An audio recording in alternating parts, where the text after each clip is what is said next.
The Sister Hong Scandal.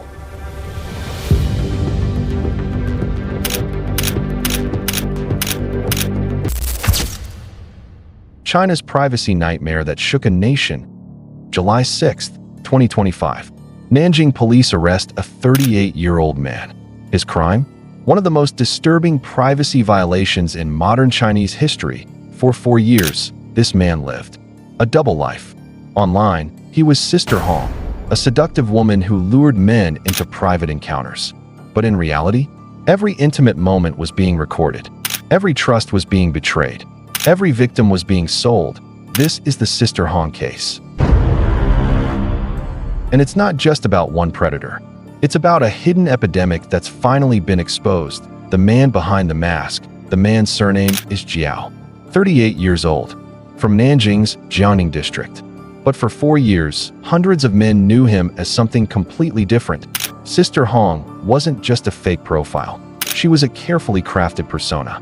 Relatable photos, flirtatious messages, promises of discreet encounters for men seeking companionship. But here's what makes this particularly disturbing. Jiao turned womanhood into a costume. He weaponized femininity, using it as bait to lure and exploit victims. This isn't just identity fraud. It's a grotesque mockery of what it means to be a woman. Womanhood isn't a mask you put on to commit crimes. It's not a tool for deception. When predators like Jiao masquerade as women to harm others, they don't just victimize their targets. They perpetuate dangerous stereotypes about women being manipulative and untrustworthy. Police reports confirm that Jiao allegedly disguised himself as a woman to lure men into sexual encounters, which he secretly recorded and distributed online. But this wasn't opportunistic crime. This was industrial-scale exploitation. The operation was sophisticated. Jiao would create profiles on multiple dating platforms and social media apps. WeChat, Momo, Tantan. He'd target men across different cities, not just Nanjing. The geographic spread made it harder for patterns to emerge. Digital forensics experts explain that what we're seeing in the Sister Hong case is methodical. This wasn't random hookups. The perpetrator was systematically targeting victims, recording encounters, and building a catalog for distribution. The planning involved suggests this was treated like a business, and business was booming. The videos weren't just trophies, they were products.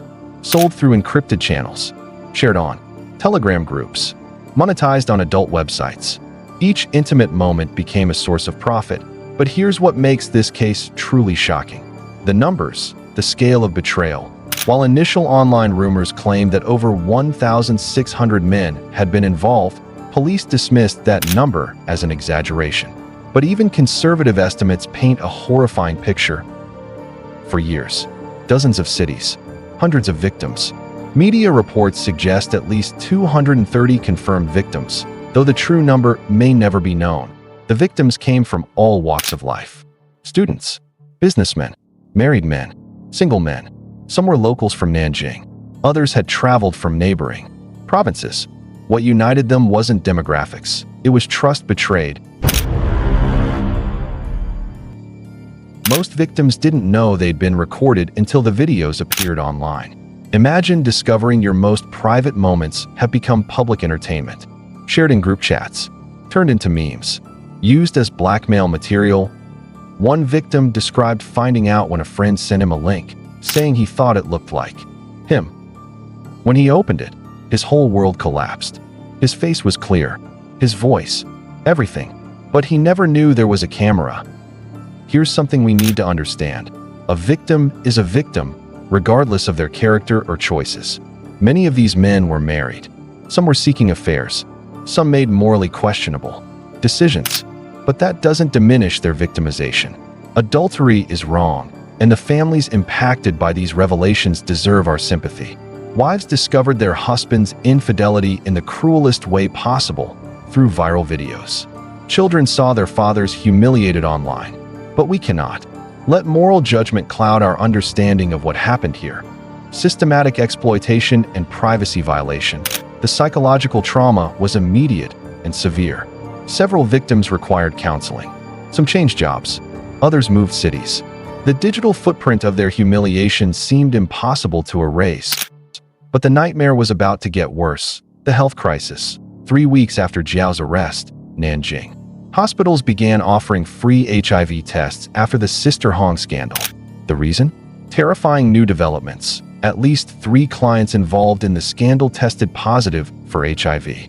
Suddenly, this wasn't just about privacy violations. It was about public health. Medical experts explain that when you have hundreds of sexual contacts with one individual over multiple years, the epidemiological risk becomes significant. We're not just talking about HIV. There's hepatitis B, hepatitis C, syphilis, and other sexually transmitted infections. The health scare triggered a citywide response. Anonymous testing centers, counseling services, contact tracing efforts that required victims to come forward. Often the first time they'd spoken about their experiences, an infectious disease specialist in Nanjing explained the challenge. Many victims were reluctant to get tested because it meant admitting they'd been involved. But their health, and their family's health, was at risk. The medical crisis also revealed another disturbing pattern. Many victims had been in the videos for years before Jiao's arrest. How long had infected material been circulating? How many secondary transmissions had occurred? But as serious as the health implications were, they paled next to the digital wildfire that was about to consume Chinese social media, going viral. The internet explodes, July 10th, 2025. For days after Jiao's arrest, a hashtag appears on Weibo, hashtag Nanjing Sister Hong. Within hours, it had millions of views. The Sister Hong case became more than news. It became entertainment. Memes sprouted overnight. Conspiracy theories multiplied. And the victims? They became punchlines. Digital culture experts observed that what we witnessed with Sister Hong was the dark side of Chinese internet culture. A serious privacy crime became viral content. People were sharing details, making jokes, creating conspiracy theories. The victims' suffering became public entertainment. The online reaction revealed uncomfortable truths about how society views victims. Comment sections were filled with moral judgment rather than outrage about privacy violations. They deserved it for cheating, some wrote. Play with fire, get burned, others commented. This victim-blaming mentality is dangerous. Yes, many of these men made poor choices. Yes, adultery causes real harm to families. But being morally imperfect doesn't make someone deserving of systematic exploitation and public humiliation. Adultery is bad. Sister Hong's actions are also wrong. Two truths can coexist. The case evolved from legal implications to viral spectacle. Comment sections filled with victim blaming, speculation about identities, even attempts to identify people from blurred footage. But the viral nature of the story also had an unexpected consequence. It started conversations China rarely has in public: masculinity, sexual shame, male victimization, digital consent, privacy, rights. Topics that are typically taboo in Chinese society suddenly dominated online discourse. Sociology professors noted that the Sister Hong case forced Chinese society to confront uncomfortable questions. Can men be victims of sexual crimes? How do we balance public interest with privacy protection? What does consent mean in the digital age? Some of the discussion was productive. Support groups formed for male victims of privacy crimes. Legal experts debated stronger digital protection laws. Mental health advocates pushed for better trauma resources, but much of it was destructive. Doxing attempts, harassment campaigns, victim shaming that drove men deeper into isolation. The legal maze. Jiao faces charges related to the production and distribution of obscene material. But legal experts quickly realized the Sister Hong case exposed massive gaps in Chinese privacy law. Legal experts explained that traditional obscenity charges weren't designed for this type of systematic privacy violation. We're dealing with non-consensual recording, identity fraud, online distribution, commercial exploitation, and potential public health crimes. The existing legal framework is inadequate. The case is testing the reach of China's personal information protection law on digital consent violations. But that law, implemented in 2021, has never been applied to a case of this scale. The prosecution faced multiple challenges. First, proving the scale of the operation without re-victimizing hundreds of men. Second, addressing the commercial distribution without amplifying the illegal content.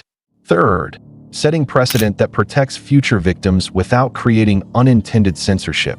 Some legal observers suggested Jiao could face more serious charges: identity theft, operating an illegal business, even, according to some reports, potential death penalty considerations for the scale of the crimes. But the complexity went beyond criminal law. Civil litigation was brewing.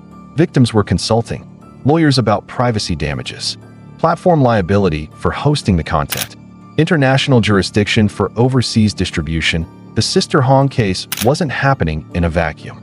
Similar privacy crimes were emerging across Asia: hidden camera scandals in South Korea, revenge porn networks in Japan, digital blackmail, rings in Southeast Asia. Legal experts realized they weren't just prosecuting one man. They were writing the playbook for digital privacy protection across the region, the hidden epidemic. But Sister Hong wasn't an isolated incident. As investigators dug deeper, they uncovered a disturbing truth. China was facing a growing spycam epidemic. With male victims often overlooked, cybersecurity experts revealed that the Sister Hong case opened their eyes to how widespread non-consensual recording has become. Tiny cameras in hotel rooms, recording apps disguised as other software, cloud storage systems specifically for illegal content. It's an entire underground industry. The technology was getting more sophisticated. Cameras smaller than coins, recording devices hidden in everyday objects, apps that could remotely activate phone cameras without detection. But the real revelation was sociological. The psychology behind why victims stayed in these situations revealed deeper truths about shame, masculinity, and power dynamics in Chinese society. Psychology experts explain that male victims of sexual crimes face unique barriers: social expectations of masculinity, shame about being tricked by another man, fear of being seen as weak or gullible. Many never report these crimes because the social cost seems higher than staying silent.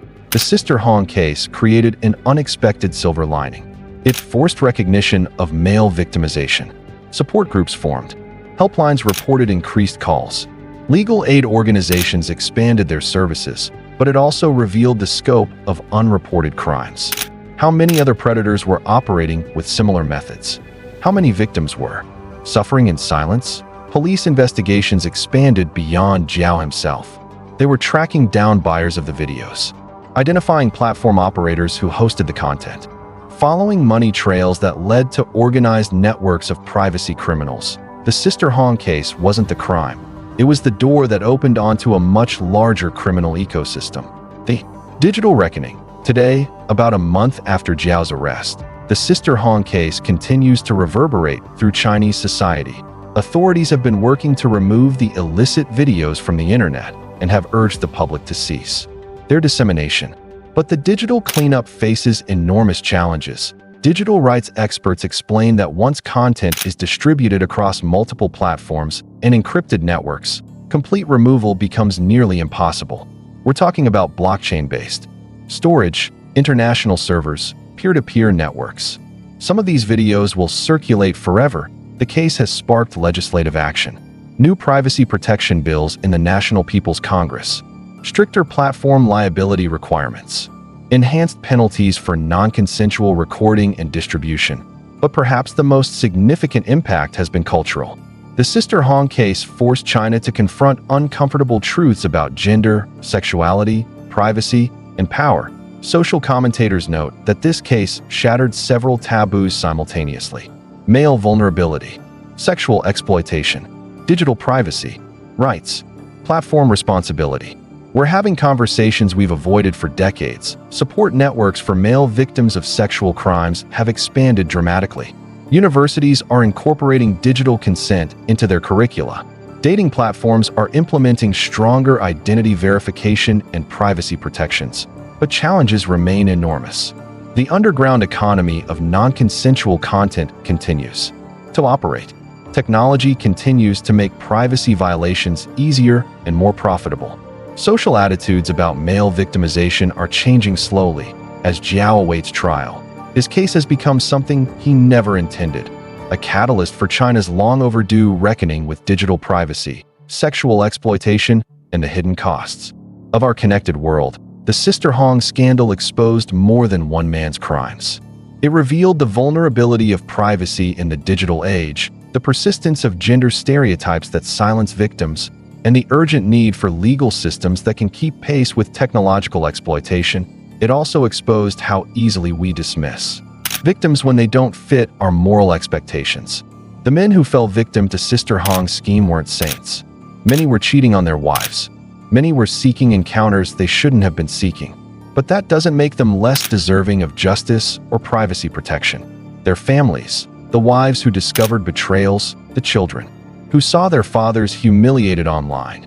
These secondary victims deserve our compassion, not our judgment. When predators use gender as a weapon, when womanhood becomes a costume for criminals, we all suffer.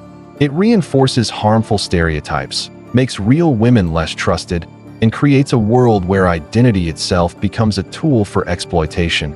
Hundreds of men discovered their most intimate moments had been stolen and sold. But their courage in coming forward may have prevented thousands of future victims from experiencing the same betrayal. The question now isn't just whether Jiao will be convicted. It's whether Chinese society will use this moment to build stronger protections for everyone's privacy, dignity, and security in our increasingly connected world. Because in the age of hidden cameras and instant sharing, we are all potential victims. And the Sister Hong case proves that privacy, once lost, is almost impossible to recover.